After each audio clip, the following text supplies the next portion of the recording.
हम चंद्रबाबू नायडू से पूछ रहे हैं, मैं चैलेंज कर रहा हूं नायडू तुमको, तुम बताओ यह कानून से मुसलमानों को क्या फायदा हो रहा, बताओ हमको। एक पैसे का फायदा नहीं है मुसलमानों को, नुकसान हो रहा है भारत के मुसलमानों को। मस्जिदें छीन ली जाएंगी, दरगाहें छीन ली जाएंगी, कब्रस्तानों को खत्म कर दिया जाएगा, खानकाहों को खुफल लगा दिया जाएगा।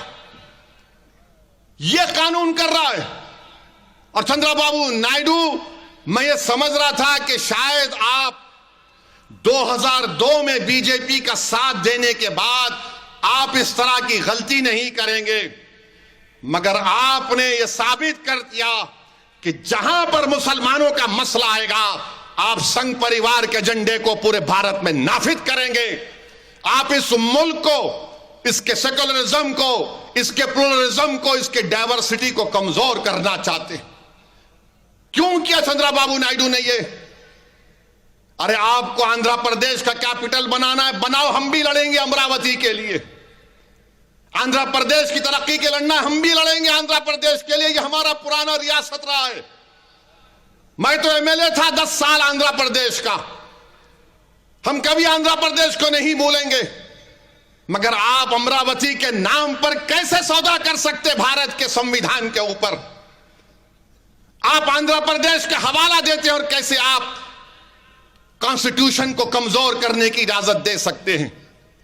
अभी भी वक्त है चंद्रबाबू नायडू साहब, इस कानून पर अमलावरी को रुकाइए।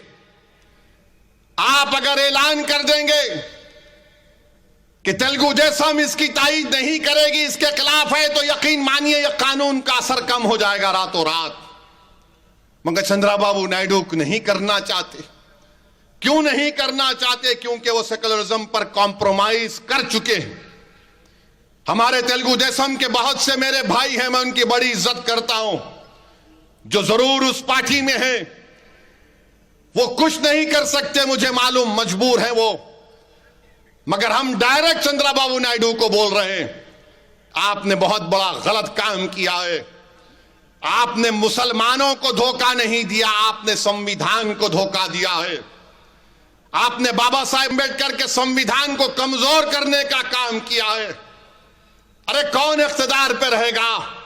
बल्कि मैं तो चंद्रबाबू नायडू से कह रहा हूं कि आपने अपने से ज्यादा नुकसान, अपनी पार्टी से ज्यादा नुकसान आपने अपने बेटे लोकेश का मुस्तकबिल, उसको खत्म कर दिया आपने। क्योंकि आपके बाद तो आपका बेटा ही आएगा ना, जूनियर एनटीआर तो नहीं आएगा।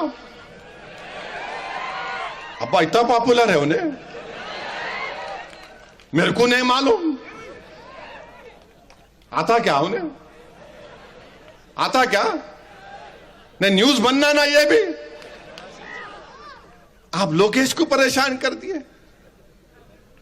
अरे उसका तो देख लेते, कितना तुम करेंगे? तुम हो गया ना 9 साल आंध्र प्रदेश के चीफ मिनिस्टर, 5 साल आंध्र प्रदेश के, बस है, बच्चे को देखते अपने। मगर आपने लोकेश को परेशानी में डाल दिया। मेरे भाई, सच्चाई बयान कर रहा हूं, यह वक्फ का कानून मुसलमानों से हमारी जायदादों को छीनने के लिए बनाया गया। एक बना दिया गया कि अगर कोई मुसलमान अपनी जायदाद को वक्फ वाला औलाद करता है, नहीं कर सकते। क्यों नहीं कर सकते? क्योंकि आप बच्चों का हक नहीं मार सकते, बच्चों का हक नहीं मार सकते आप। अरे आप कौन होते भाई?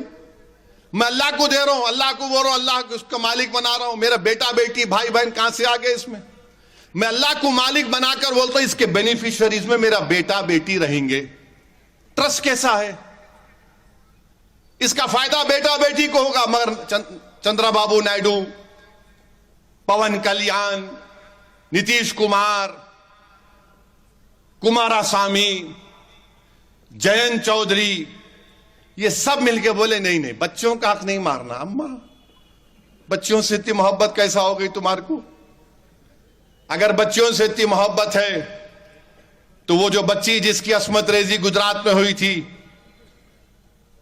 जिसके इज्जत लूटने वालों को बीजेपी ने जेल से छोड़ दिया, बिल्किस बानो को क्या चंद्रबाबू नायडू अपने विजयवाड़ा घर में बुला के बिठा सकते? अम्मा पूछो, चाय पियो?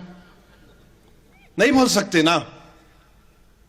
हम अल्लाह के नाम पे, कोई हिंदू बोलता मैं भगवान के नाम पे दान दे रहा हूं, कोई सिख गुरुद्वारा वाले बोलते हैं कि हम वाहे गुरु के नाम पे दे रहे हैं। उनका इख्तियार है, जायदाद उनकी है, मगर आप कौन होते हैं मेरे को बोलने बच्चों का हक नहीं मारना? मैं अल्लाह को दे रहा हूं भाई, आप कौन होते हैं? सेक्शन 300 आर्टिकल में क्या है? प्रॉपर्टी मेरा राइट है, मैं अपनी जायदाद को रखूं, जला दूं, किसको भी दे दूं, मेरी जायदाद है। मगर नहीं, आप बोरे नहीं दे सकते, बच्चों का हक नहीं मारना, वक्फ वाल औलाद नहीं होगा, यह हमारी शरीयत के खिलाफ है। एक एक सेक्शन 46 सेक्शंस हैं, कोई एक सेक्शन मेरे को बताओ जिससे वक्फ की जायदाद को फायदा होगा? कुछ नहीं होगा। और याद रखो, बीजेपी अपने हिंदुत्व के एजेंडे को आगे लेके जाएगी। अब जो मसाजिद है जिस पर आरएसएस ये बोलती कि ये मस्जिद नहीं थी, फुला थी, क्या होगा उसका? कि चंद्रबाबू नायडू आएंगे, नीतीश कुमार आएंगे, कुमार आसामी आएंगे, जयंत चौधरी आएंगे, चिराग पासवान आएंगे, कोई नहीं आएगा। हमारे अल्लाह के घर को निशाना बनाएंगे तो हमको ठहरना पड़ेगा, दरगाहों पे निशाना बनाएंगे तो हमको तकलीफ होगी, किसको तकलीफ नहीं होगी? मेरे भाई याद रखो, जब तक आप में शऊर बेदार नहीं होगा, जब तक आप ये नाम निहाद सेकुलरिज्म, जो सियासी सेकुलरिज्म है, मैं उसके खिलाफ तो रहूंगा। जो आइन में, संविधान में सेकुलर लिखा गया, मैं उसका पाबंद था और रहूंगा। सेकुलरिज्म से क्या मिला तुमको? बताओ मेरे को, क्या मिला आपको? अरे कम से कम वो जगन मोहन रेड्डी तो खुल के बोला कि जो ओवैसी साहब बोलेंगे हम तायद करेंगे,